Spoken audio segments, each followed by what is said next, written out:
Okay, so I waited. I waited to do this video. I wanted to make sure that President Biden and Senator Capito, they had their talk before I came out and started talking about this infrastructure bill, this first infrastructure bill.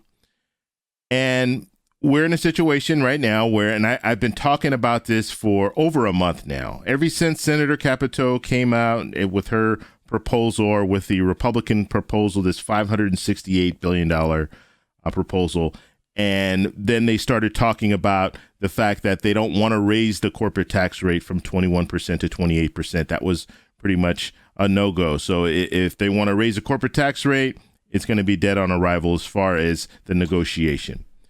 And so at that point, I said, this is not going to go anywhere. I don't care what the top line is. It could be $500 billion. You can give Senator Capito everything that she wants, but if you can't decide on how to pay for it, it's not going anywhere.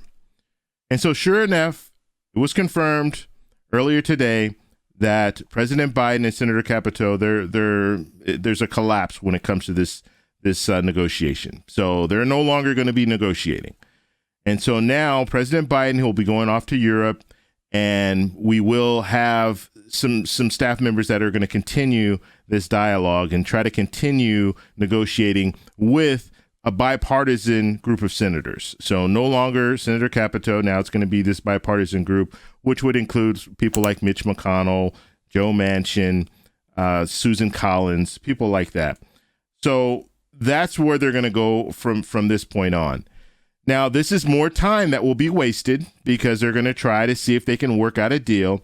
Now, what Chuck Schumer's doing, the majority leader, he is trying to get together this bill for reconciliation. And so that's probably where they're going to be moving. But at this point, they're still going to give it a shot. And let's look at some of the news outlets here. So we have the Washington Post, White House infrastructure talks with Capito collapse, leading to finger pointing as Biden shifts strategy. And then we have the AP here saying that Biden cuts off infrastructure talks with GOP, starts bipartisan push.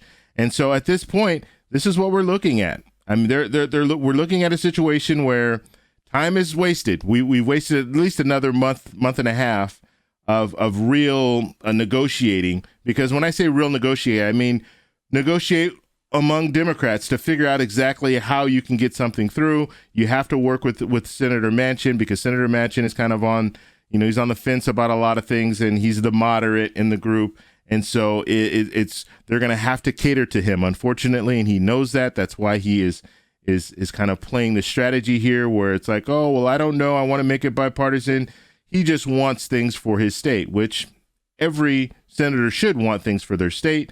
But at this point, he is the roadblock. You shouldn't be looking at Republicans right now. Try to work out this bill that you want to get through, this infrastructure bill, this first one. That's what we're focused on. The roads, bridges, and broadband. That's the bill that they're focused on now. Once you can get past that, then you can start moving into the American Families Plan, and then you can start focusing on this human infrastructure. And so that's where they'll go next. But as of right now, this is what we're looking at. We're looking at a lot of stalling. And we already know Mitch McConnell, he's already said that he's going to set up roadblocks. He doesn't plan to move forward with anything that President Biden wants to put forward. He said the same thing with President Obama. One-term president. He wanted to make Obama the one-term president. He didn't want to negotiate. He didn't want to move forward with anything that President Obama wanted to do. Democrats are falling into this same trap where they're trying to negotiate when the other side doesn't want to negotiate.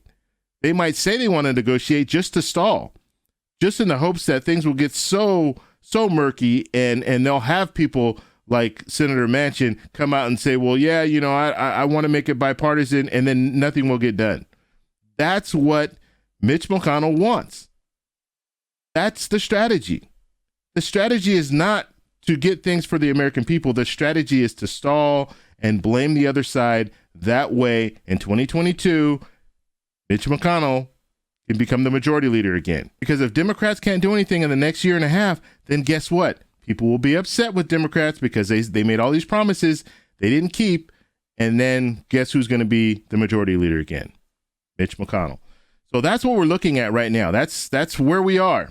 And so infrastructure bill, they'll continue negotiating. And so we'll have to see what this bipartisan group comes up with, because if they're talking about user fees for the infrastructure bill, the White House has already indicated they're not in favor of user fees. So they're not going to move forward with that. They don't want to tax anyone who makes less than $400,000. That is the commitment that President Biden made, and he's sticking to it. So it's going to have to be the corporate tax rate increase. And when you talk about this corporate tax rate increase, and this is really interesting, and maybe this will be the strategy from the White House from this point on, talking about the increase from 21% to 28%, that is not popular. Republicans aren't going to go for that. But that 15% minimum tax, I think that might be able to get some Republicans on board, because you're dropping it. You're dropping it from the 21%. Okay, so you're talking about 21% going up to 28%. You're getting rid of that. You're saying, you know what? No corporation can pay less than 15%. And so that really changes the game, because you're not increasing the corporate tax rate. You're just dropping it down to a minimum. But corporations, a lot of them are not going to like this, because guess what? They pay less than 15% right now. They're paying 4% or 5%. And so, yes, they're going to be upset if you put a minimum at 15%, because now they're going to have to pay a lot more. And so many corporations might not be in favor of that, but it's the right thing to do. It's the right thing to do. 15% minimum tax. Okay, we don't get away, the American people who earn income, we don't get away with paying zero tax or paying 4% or 5%. We don't get away with that. So why should corporations be able to get away with that? So I do want to get your input below. So let me know what you guys think about this whole corporate tax rate and the fact that the Americans, we're income earners and we're paying our taxes. We don't pay 4 or 5%. So why should corporations? Let me know what you guys think down below. And one more thing I want to bring up. I posted a video yesterday where I talked about, at the very end, I was talking about a comment that someone was making that other YouTubers are saying that we'll be receiving stimulus checks. And I think some said July 4th, we're going to receive a stimulus check. And so I got a lot of responses, and I really appreciate that. A lot of people saying, yes, they're hearing the same thing. And I'm just here to let you guys know, look, that is not, if you guys are hearing that information, please do not believe it. July 4th, no, we're not receiving stimulus checks on July 4th. And I also got a comment from someone talking about Ms. Jayapal. She has a proposal out there and how to pay for it as far as a stimulus check and all that. And that's true. That's very true. However, there's not much support for that at this point. And I'm just being honest with you guys. I'm just letting you guys know, look, this is what's on the table. And at the present time, we do not have stimulus checks. The American Families Plan does not have stimulus checks in it. Now, it could have stimulus checks in the future, and I'll let you know if that is what happens. But at the present time, there's nothing on the table. So in the next few weeks, no one will be receiving a forced stimulus check. And if someone's telling you that, ask them about it. What proposal, what bill is going to be approved where a forced stimulus check is going to be in it? Because we do not have one at the current time. So all I can tell you is, look, I follow this stuff every day. I post a video every day. Anytime there's information that's out there when it comes to more stimulus or another stimulus check, I'll be sure to let you guys know. Subscribe, hit the little bell notification. That way you'll know. If you're hearing other information out there that stuff is coming and is coming in weeks, that's just not true. The only thing that we have coming in weeks is a child tax credit. That's a monthly payment. That will be coming in weeks. That's July 15th is when that will kick off. But other than that, we don't have anything else on the table right now. And we have an infrastructure bill, this first infrastructure bill, that at this point is stalled. So we don't even know where that's going to go. So if you guys have any other questions, post them down below. If you like this video, please give me a thumbs up. Please subscribe for more, and I'll talk to you in the next one. Bye.